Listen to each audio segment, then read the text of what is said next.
নমস্কাৰ আপোনাক স্বাগতম জনাইছো আপুনি চাইছে দা প্ৰাইম শো মই জয়ন্ত মাধৱ গোস্বামী আজি দিনটোৰ কেইবাটাও ডেভেলপমেন্ট আছে আৰু এই ডেভেলপমেন্ট অৰ্থাৎ কেইবাটাও গুৰুত্বপূৰ্ণ ইস্যু সন্দৰ্ভত আজি প্ৰাইম শোত আমি কথা পাতিম আৰু ইয়াৰ ভিতৰত আমি প্ৰথমে আহিছো সবাতোকৈ এটি ডাঙৰ খবৰ হেয়া হৈছে ভূ মাফিয়াৰ বিৰুদ্ধে আৰক্ষীৰ সৰ্বকালৰ সৰ্ববৃহৎ অভিযান মুখ্যমন্ত্ৰীৰ এটা নিৰ্দেশ আৰু এটা নিৰ্দেশৰ পিছতে যি অভিযান চলোৱা হ'ল এই অভিযানত এই পৰ্যন্ত 471 জনকৈ মাটিৰ দালালক আৰক্ষীয়ে জালত পেলাবলৈ সক্ষম হৈছে হয় এখন হিট লিষ্ট প্ৰস্তুত কৰিছে মুখ্যমন্ত্ৰী ডক্টৰ হিমন্ত বিশ্ব শৰ্মাই মাটিৰ দালালৰ এই হিট লিষ্ট আৰু এই হিট লিষ্ট ইতিমধ্যে প্ৰস্তুত কৰাৰ পিছতে মুখ্যমন্ত্ৰীৰ নিৰ্দেশ মৰ্মে সমগ্ৰ ৰাজ্যজুৰি অৰ্থাৎ ৰাজ্যৰ প্ৰত্যেকখন জিলাতে প্ৰায় প্ৰত্যেকখন জিলাতে অভিযান চলাই আৰক্ষীয়ে এটা নিশাৰ ভিতৰতে গ্ৰেপ্তাৰ কৰিবলৈ সক্ষম হৈছে 471 জনকৈ মাটিৰ দালালক ইতিমধ্যে আমি দেখিছো মুখ্যমন্ত্ৰী ডক্টৰ হিমন্ত বিশ্ব শৰ্মাৰ চৰকাৰে দায়িত্ব গ্ৰহণ কৰাৰ পিছতে ড্ৰাগছৰ বিৰুদ্ধে মাৰাথন অভিযান চলাইছে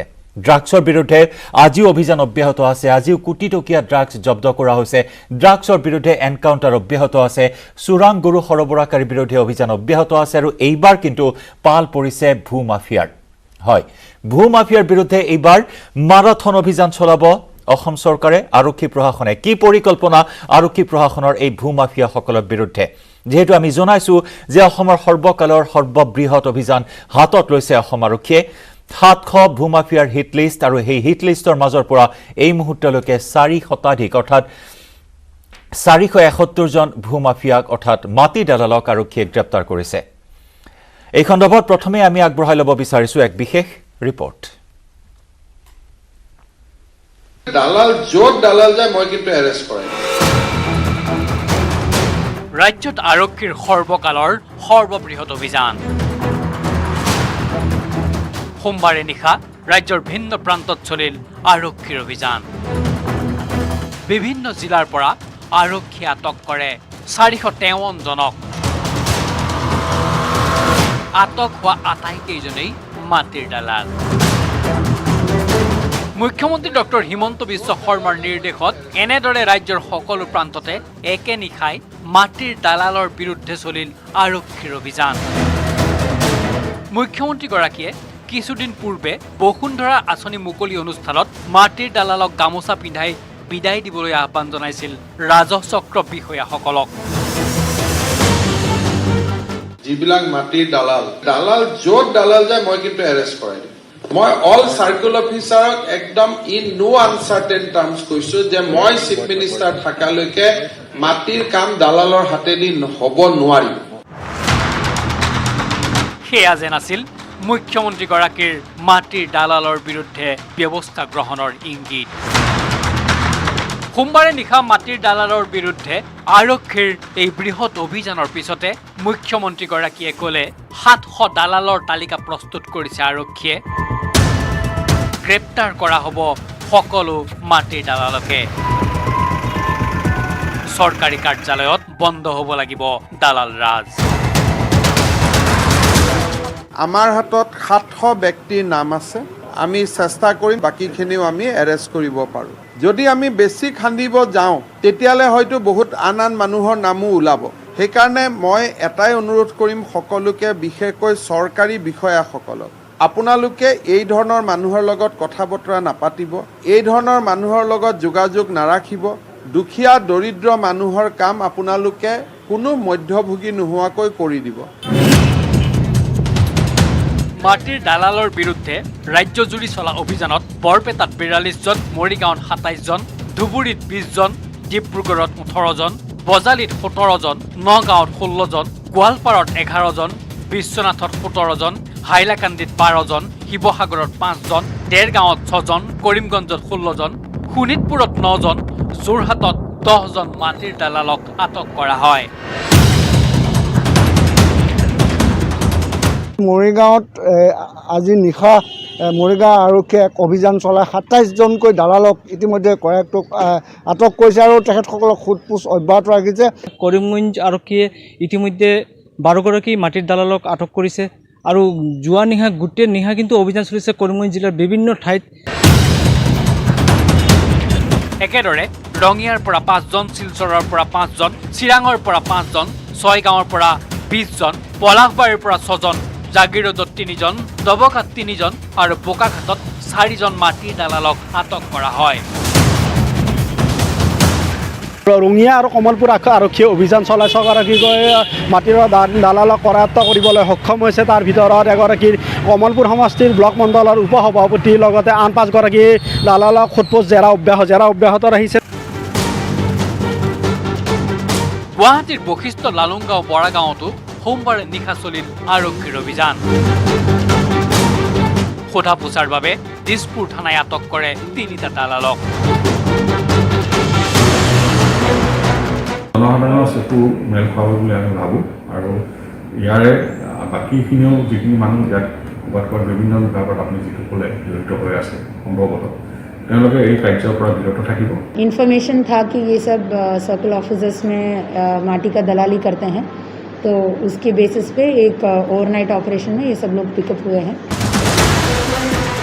ড্ৰাগছ সৰবৰাহকাৰীৰ বিৰুদ্ধে ৰাজ্যজুৰি চলা অভিযানৰ পিছত এনেদৰে মুখ্যমন্ত্ৰী ডক্টৰ হিমন্ত বিশ্ব শৰ্মাৰ নিৰ্দেশত এইবাৰ মাটিৰ দালালৰ বিৰুদ্ধে ৰাজ্যজুৰি চলিছে আৰক্ষীৰ অভিযান। Bureau report, news 18 Assam north east.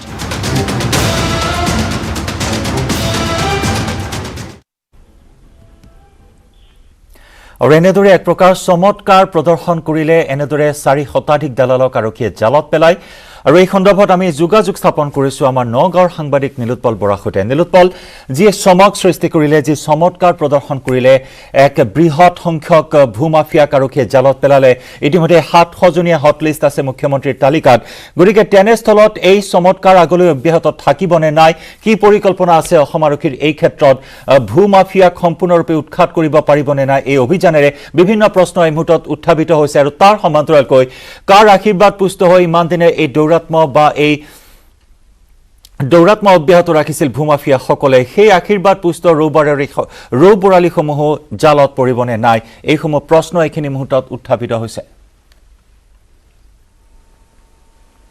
হয়, নিশ্চয় জয়ন্ত ক'ব লাগিব যে আজি পুৱা বুলি ক'লে ভুল কৰা হ'ব। যোৱা নিশাৰে পৰা দেখুৱাব গৈছিলে যে দালাল ৰাজৰ বিৰুদ্ধে ব্যাপক অভিযান চলিছিলে সমগ্ৰ অসমতে। আৰু নগাঁৱতে ব্যতিক্ৰম নহয়, নগাঁও জিলাতো 22জনকৈ মাটিৰ দালালক আটক কৰিছে আৰক্ষীয়ে। কিন্তু তাতে ক'ব লাগিব যে যি অভিযান চলিছে সেই অভিযানৰ প্ৰতি সকলোৱে সমৰ্থন আগবঢ়াইছে, কাৰণ সাধাৰণ লোক যথেষ্ট ক্ষতিগ্ৰস্ত হৈছিলে, ৰাইজ যথেষ্ট দালাল ৰাজৰ ৰাইজ যথেষ্ট ক্ষতিগ্ৰস্ত হৈছিলে। কিন্তু এটা কথা ক'ব লাগিব যে বিগত সময়ছোৱাত যি এই দালালসকলে কাৰ আশীৰ্বাদ পুষ্ট হৈ পেলাই ইমান যি তেওঁলোকে এনেধৰণৰ দুৰ্নীতি সংঘটিত কৰিব পাৰিছিলে, সেয়াও এক বৃহৎ প্ৰশ্ন। সেই কথা যদি আমি চাবলৈ যাওঁ, এই ক্ষেত্ৰত কিন্তু ৰাজপত্ৰিত বিষয়াসকলৰ কিন্তু ধৰাতলকি পাত নহয়।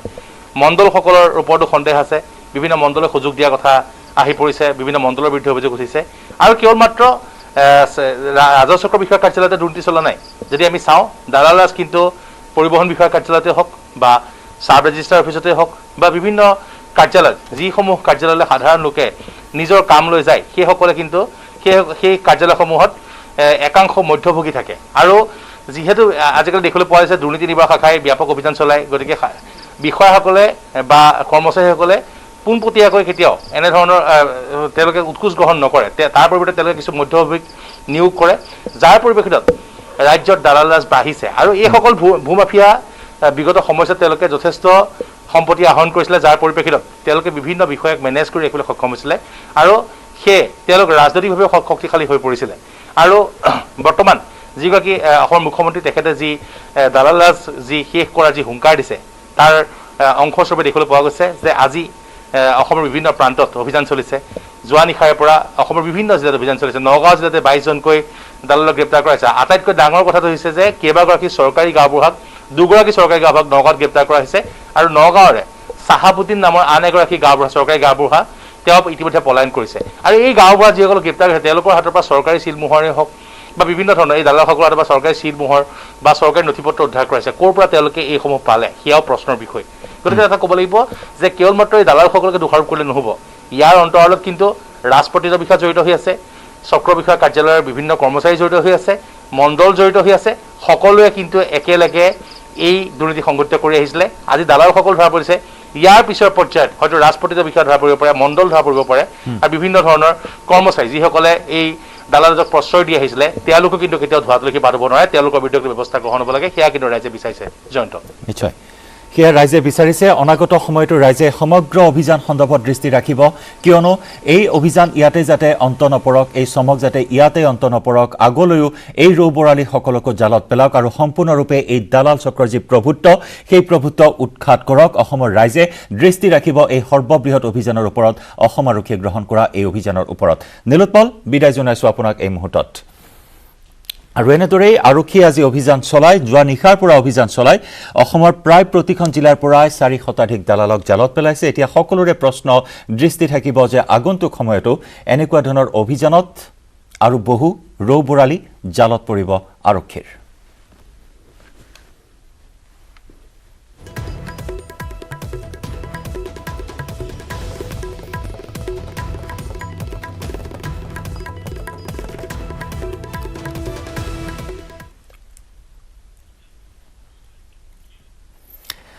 আৰু এইবাৰ আমি আহিছোঁ আন এটা অতি গুৰুত্বপূৰ্ণ খবৰলৈ। আচলতে এটা খবৰ অতি দুৰ্ভাগ্যজনক অসমবাসীৰ বাবে, আৰু সেয়া হৈছে অসমৰ হিয়া ৰামঠু, অসমবাসীৰ হিয়া ৰামঠু, অসমৰ সম্পদ, ভাৰতৰত্ন সুধাকণ্ঠ ডক্টৰ ভূপেন হাজৰিকাৰ এটা অমৰ সৃষ্টি, এটা কালজয়ী গীত। এই কালজয়ী গীত, এই অমৰ সৃষ্টিক লৈ সৃষ্টি হৈছে বিতৰ্কৰ। ই চৰম অপমানজনক সুধাকণ্ঠৰ বাবে, ই চৰম অপমানজনক অসমবাসীৰ বাবে। হয়, এটা কালজয়ী গীতক লৈ এই বিতৰ্কৰ সূত্ৰপাত ঘটিছে আৰু তাৰ পিছতে এতিয়া প্ৰতিক্ৰিয়াৰ জোৱাৰ উঠিছে সমগ্ৰ ৰাজ্যজুৰি। এইখিনিতে আমি উল্লেখ কৰোঁ, HMV Saregama audio' player Bangla কাৰুৱা শীৰ্ষক এটি অনুষ্ঠানে সুধাকণ্ঠৰ এটা গীত, অৰ্থাৎ বাংলা ভাষালৈ অনুদিত এটা গীত ৰবীন্দ্ৰ সংগীত হিচাপে প্ৰচাৰ কৰিছে ছ'চিয়েল মিডিয়াত।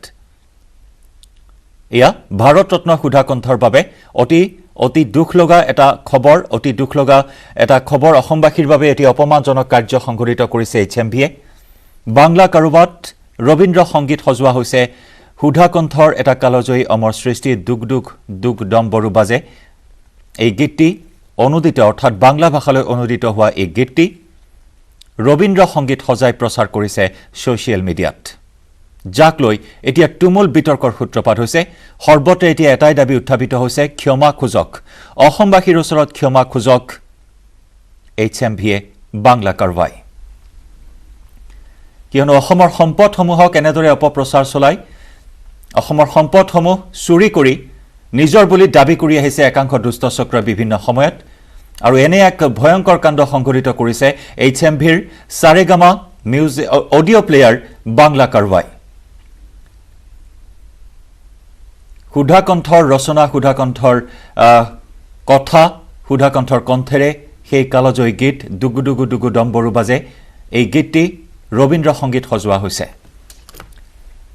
এখন বাংলা এলবাম, এইখিনি মুহূৰ্তত আমি জনাওঁ যে সেই বাংলা এলবামখনত, অৰ্থাৎ সহস্ৰজনে মোৰে, এই বাংলা এলবামখনত আছিল এই গীতটি, আৰু এই গীতটি ৰবীন্দ্ৰ সংগীত বুলি প্ৰচাৰ কৰিছে বাংলা কাৰুৱাই। আৰু এই কাৰ্য এতিয়া পোহৰলৈ অহাৰ পিছতেই সমগ্ৰ ৰাজ্যজুৰি প্ৰতিক্ৰিয়াৰ সৃষ্টি হৈছে। বিশেষকৈ শিল্পীসকলে তীব্ৰ বিষোদ্গাৰ প্ৰকাশ কৰিছে, তীব্ৰ ক্ষোভ প্ৰকাশ কৰিছে এই কাৰ্যৰ বিৰুদ্ধে, HMVৰ এই কাৰ্যৰ বিৰুদ্ধে, কিয়নো HMVৰ লগত ডক্টৰ ভূপেন হাজৰিকাৰ আছিল এটা অধিক সুসম্পৰ্ক।